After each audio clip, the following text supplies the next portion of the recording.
Régine Laurent, bonjour. Bonjour. Alors, on va faire un bilan de vos 3 dernières années, le bilan de l'exécutif, donc 2014-2017. Oui. Il s'est passé plein d'affaires. Alors, ce mandat de 3 ans aura été bien rempli sur le plan de la mobilisation. Il y a eu du maraudage, des compressions budgétaires, la réforme Barrette, bien sûr, une négociation nationale. Est-ce que vous en faites un bilan positif? Positif dans le sens, comment est-ce qu'on s'est démarqué pour être capable de faire entendre notre voix dans tout ça, que ce soit pendant la négociation. C'est jamais facile, une négociation, mais il fallait trouver qu'est-ce qu'on voulait mettre de l'avant. Il fallait être capable de compter aussi sur les militantes, compter sur l'ensemble des salariés de l'organisation, parce qu'on sait que c'est difficile. Il fallait trouver l'énergie pour se battre. Après ça, arrive le maraudage là, et ça, c'est difficile parce que c'est de se vendre. Et nous, comme professionnels en soins, on n'est pas habitués à ça. Donc, avec l'équipe de communication, il fallait trouver qu'est-ce qui nous caractérise. Oui. Qu'est-ce qu'on est finalement?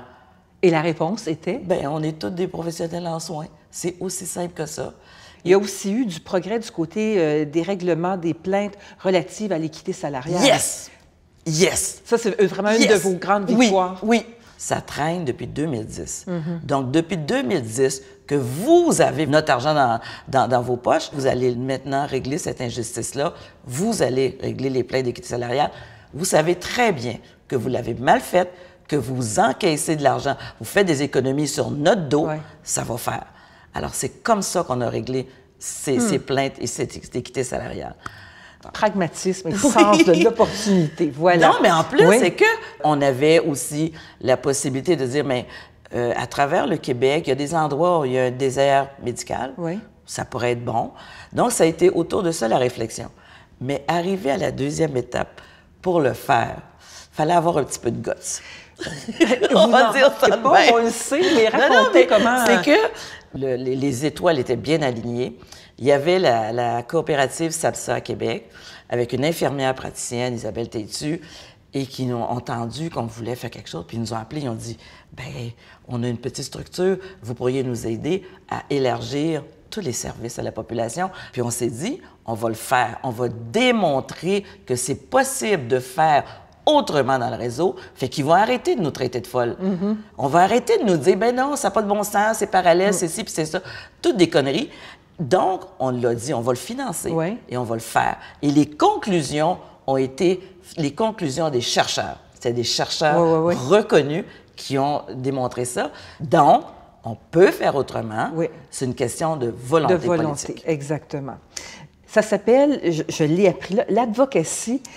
Et la FIC en a fait une priorité. Absolument. Il faut absolument cette advocacy pour avoir des ratios et les maintenir. Ça se tient, ça donc. Se tient. Ça se tient. On a, les conseillères, les chercheurs chez nous ont monté cette formation-là. Puis nous, l'exécutif, on a été les premières à la dispenser à travers la province avec un plaisir fou à dispenser cette formation-là. C'est formidable parce que ça valorise les soignantes. Absolument. Et les patients se sentent concernés et rassurés. Et défendus. Il y a aussi les infirmières et les actions de la FIC ont donc comme trame de fond d'accroître votre leadership clinique. Ça se passe comment? Il faut reprendre ce leadership-là parce que c'est l'essence même de ce qu'on est. C'est l'essence. C'est pour ça que j'ai choisi de soigner. On a assisté pendant le dernier mandat du comité exécutif à la création de la FICP, la FIC du secteur privé. Pourquoi est-ce que ça a été rendu nécessaire, cette création-là? On va les regrouper. Elles vont avoir leur voix. Elles vont être capables de mettre de l'avant ce qui les caractérise, elles, dans leur mission. Lors du dernier congrès de la FIC, les délégués ont adopté une recommandation qui visait à accroître les alliances avec d'autres organisations, particulièrement en santé. Lesquelles? Pourquoi? Qu'est-ce qui a été entrepris? À certains moments, pour défendre le réseau de la santé, pour défendre les clauses sociales, il faut être avec d'autres qui pensent comme nous. On a créé même, il y a quelques années à San Francisco, GNU, qui s'appelle Global Nurses United, où on a décidé que les syndicats d'infirmières à travers le monde qui le souhaitaient, comment est-ce qu'on allait se concerter? Parce qu'au final, dans les discussions, on se rendait compte on vivait à peu près tous les mêmes problèmes. Oui, oui, oui. C'est-à-dire les coupures, les déficits budgétaires. On nous servait à peu près la même médecine. Et pourtant, il y en a qui avaient trouvé des façons de s'en sortir. Ah oui. Et on s'est dit aussi, il fallait trouver une façon de défendre les soignantes aussi. Alors, on a créé ça, et c'est 14 pays à travers le monde qui sont membres de GNU. Et cette année, le congrès de GNU, c'est nous qui recevons au Québec. Ça fait que des chercheurs de la FIC sont allés voir ce qui se passait ailleurs. C'est assez formidable comme initiative. Oui. Où est-ce qu'elles sont allées et puis qu'est-ce qu'elles ont constaté? C'est important de maintenir des liens avec l'international. Oui. Nous, on est membre de l'International des services publics et à travers ça, il y a d'autres syndicats d'infirmières particulièrement, des États-Unis, de l'Australie. Et là, on les entendait parler dans les congrès de ratio et on a vraiment une connexion particulière avec National Nurses United aux États-Unis, qui sont les pionnières avec l'Australie dans l'établissement des ratios en Californie, en nous disant, c'est ça que ça nous prend au Québec. Une des choses extraordinaires, ça a été l'école d'été qu'on a créée. Oui. Alors, cette école d'été, puis ça, c'est venu vraiment des salariés de la Fédération et tout ça. Et l'école d'été, on s'est dit, bien, on va prendre des militantes qui ont envie d'aller plus loin dans leur réflexion comme militantes.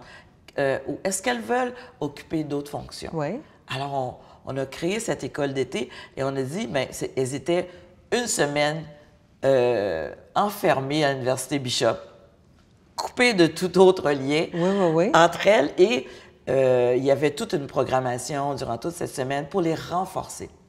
Renforcer leur militantisme, renforcer dans ce qu'elles sont aussi comme citoyennes, prise de conscience des grands dossiers, prise de conscience des enjeux syndicaux, tant au Québec qu'ailleurs. Donc, c'était vraiment cette école d'été. Et ça, c'est important parce qu'il faut assurer cette relève syndicale. Absolument, et c'est pas facile. Par exemple, le vote électronique. Est-ce que c'est quelque chose qui serait intéressant maintenant? Parce que faire des réunions syndicales et que je dois faire 200 km pour m'y rendre, j'ai beau être militante syndicale, c'est quelque chose.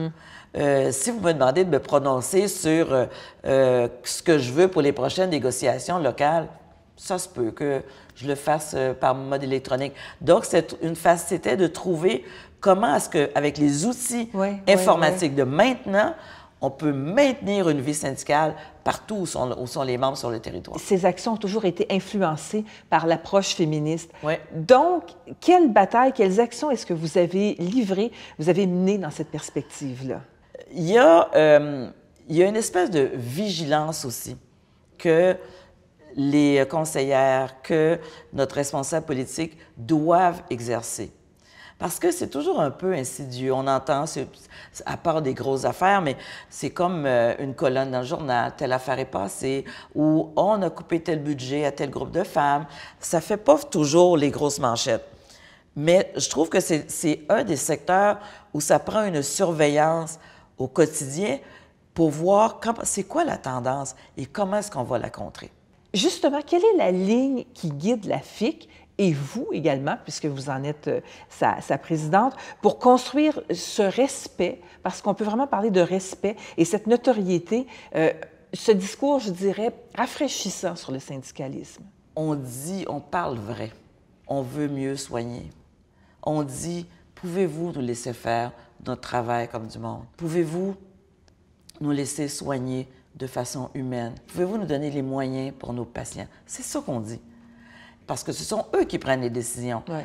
Parce qu'on ne peut pas dire que la politique, c'est déconnecté. C'est pas vrai.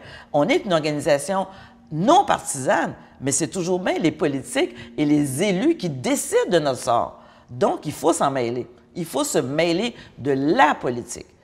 Et moi, je le défendrai toujours. Parce que si on ne dit rien, puis qu'on vote des lois, ou on vote l'austérité, ou la rigueur, ou des affaires de même, bien, finalement, les établissements ont moins d'argent. Moins d'argent, ça veut dire que c'est sur notre dos qu'il va y avoir moins de remplacements, qu'on va faire travailler du monde dans des conditions épouvantables. On propose. J'allais dire, on ne fait pas juste chialer, mais il faut proposer pour être capable d'avancer. Et d'un point de vue stratégique, vous avez fait très fort. Vous êtes allé voir aussi, vous avez donné des entrevues dans des médias connotés plus à droite. C'était vraiment un choix stratégique et réfléchi. La planification stratégique et comment est-ce qu'on l'a traduit en action après? Oui. Prendre le temps de regarder, de faire la conjoncture, de dire, OK, qu'est-ce qu'on fait dans les 3-5 prochaines années, c'est important. Mais il faut que ça se traduise après. Et on le traduit comment? On le traduit en prenant en compte, je dis toujours, la grosse gang FIC, là. La grosse gang FIC. Donc, qu'est-ce qu'on a besoin pour nos militantes? Comment est-ce que les salariés de l'organisation vont intégrer ce qu'on a besoin pour les militantes? Quels sont leurs besoins à elles? Comment est-ce qu'on va maximiser tel ou tel secteur? Parce que c'est lui qui va être de l'avant dans les 3 ou 5 prochaines années. Il faut savoir où est-ce qu'on s'en va. Et c'est ce que ça amène, cette planification stratégique. Et ça a été extrêmement agréable parce que à différents moments, ce qu'on a fait, c'est qu'on a intégré des militantes dans ces comités. Oui. Et ça a été un pur bonheur. Mais aussi, certainement, un autre élément qui explique le succès, c'est vraiment le rôle essentiel des militants et des salariés dans vos actions. Absolument. Et quand, dans ces différents comités, voir comment est-ce que le rôle conseil est pris par ces militants sur les comités et comment aussi les militants disent non, non, non, ça ne marchera pas. Cette idée-là, parce que c'est là où notre monde s'est rendu. Ils sont pas rendus. Alors, c'est le mélange de cette expertise des conseillères et de l'expertise terrain des militants. Et ça, les deux, là, c'est un cadeau là, pour une organisation. Mais qu'est-ce qui va vous manquer de toutes ces années, de ces 3 dernières années, mais de toutes ces années de militantisme? De quoi est-ce que vous allez le plus vous ennuyer?